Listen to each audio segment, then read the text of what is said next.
Hey everybody, this is Barbara and I'm a nutritionist and a pharmacist, and for today's Motivational Monday I'm going to share with you my absolute favorite homemade miso soup. So unlike packaged miso soups, this is all from scratch, so that you're not going to get a lot of that heavy MSG and sodium that you get in the packaged miso soup. So we're going to make it all with natural ingredients. So this is a much heartier miso soup than you might be used to having. I'm going to put a lot of vegetables in there, and today I'm going to include a little bit of salmon and some rice noodles to make it into an entree rather than just an appetizer. But you can make the stock and you can make it as light or as dense as you'd like.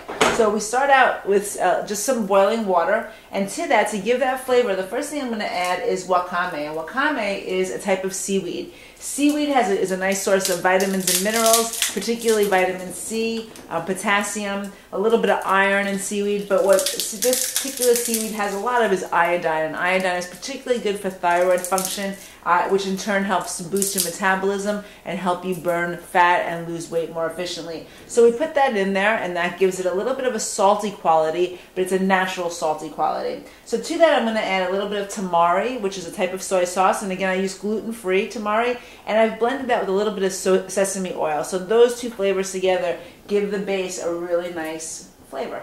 So pour that in there. Then we let that simmer. Now, what you can do is, because a lot of people tell me that seems really nice, but that seems like a lot of work. You can literally put some water, some wakame, some tamari, and some sesame oil in a plastic container, cold, and put it in the refrigerator. And then when you're ready the next night to make your soup, or whenever you make it, just dump it into the pot, bring it to a simmer, add your vegetables and your miso, and you've got yourself a meal. So it's quite easy. So as that comes to a boil, what we're going to do is we're going to start preparing the miso part. So now here's miso.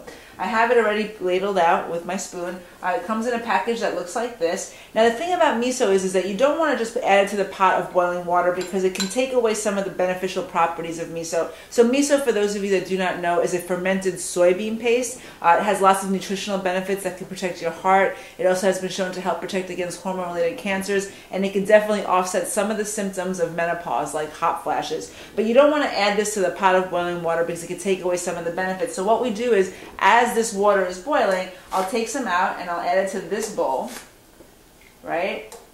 And with this water, with this hot water, we're going to break down some of that miso and turn it more into a liquidy paste. Add a little bit more. Okay. So now we got a liquidy paste, and we're going to add that towards the end. But in the meantime, what I'm going to add to this, and again, I don't always use salmon when I make this recipe. Sometimes I just use vegetables. But because today I'm going to make this as a dinner option, I'm going to add some pieces of salmon to it, which will not only give it a little bit of protein, obviously, a little bit more nutrition, but it also gives the base a lot of flavor. So we'll leave that in there. And the salmon takes a couple of minutes to cook through. So we'll put that in there. Let's stir that up. It's already starting to cook and look really quite nice. Okay. Now we're also going to add some scallions for flavor. I'm going to add some shiitake mushrooms, and shiitake mushrooms have lots of cancer-fighting properties, immune-boosting properties. This is a great dish to have in the winter, and in fact, there are times that I have this for breakfast, because to me, this is like the breakfast of champions. You're getting lots of vegetables in the morning. If you throw a piece of salmon in there, and you can tolerate that in the morning, it gives you good quality protein. It's a very hearty, very nourishing sort of breakfast in the wintertime particularly. And it's what they eat in Japan, so it's not like it's totally unusual to have something like this for breakfast. So let that cook a little bit. I don't like to overcook my vegetables, so I'm going to add the carrots, but in a very short period of time, because I don't want everything to become mushy. I'm going to shut off the heat and let the rest of the vegetables just cook and steep with the heat that's already been created, rather than continuing to boil it. So we'll let that cook a little bit more. I'm going to make my miso a little bit more liquidy. Okay, and then here's what we're going to do. We're going to shut this off, because this already has been boiling. We're going to add the miso. Gives it that flavor. So miso also gives it a savory, salty quality. It's all natural. And now I'm going to add some broccoli florets. I'm going to add a little bit of watercress. And because I don't want my vegetables to cook too much, I've shut off the heat, which I already showed you. I'm going to stir this up, and then I'm going to cover it. And then I'm going to just let it steep a little while on its own so that the vegetables cook through but maintain their crunch and their nutritional value. When we come back, we're going to add a little bit of the rice noodles to it to give it a little bit more, again, a little bit more heft to the meal. And we're going to top it off with a little bit of chili oil. So we'll be right back.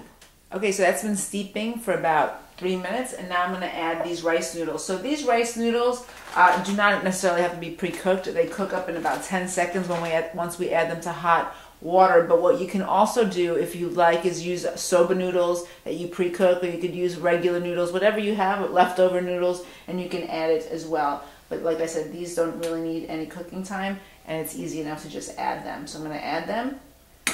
Let it sit for another 10 seconds. I'm going to top it off with a little chili oil because I like spice. I like heat. It creates, again, more heat in the body. Heat is also really good to help open up your cardiovascular system and help to lower cholesterol, burn fat in your body. So there are nutritional benefits to it as well. So I'm just going to add a little bit of that because this chili oil is quite spicy. Mix that up. The noodles are softening up. So just so you're aware, the salmon cooked through pretty quickly. That didn't take long at all, so it's already completely cooked through. The vegetables are nice and bright in color without being overdone. And in about 10 seconds, it'll be ready to eat. And we're going to take it up and show you how beautiful it looks in a bowl.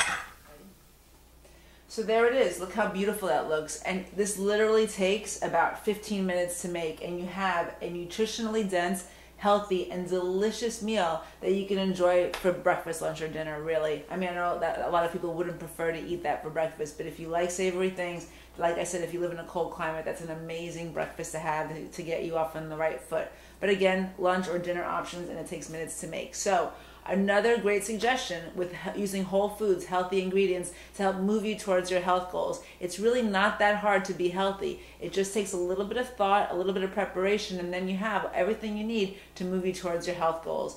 If you like tips like this and you're looking for more ways to incorporate healthy foods into your diet in order to meet your nutritional goals, then jump on over to rootsandseeds.com and join my mailing list. Once you do, you will automatically get updates from me, whether it's a video or a written blog, with some information to help move you towards your health goals.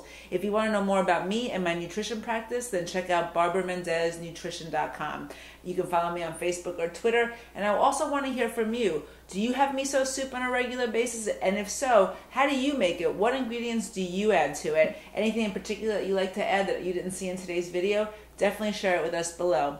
Thanks so much, everybody. I hope you make this and enjoy it because it's so good for your health. It's so good for your body. It's going to keep you nice and warm in the winter months. Enjoy it and have a wonderful week.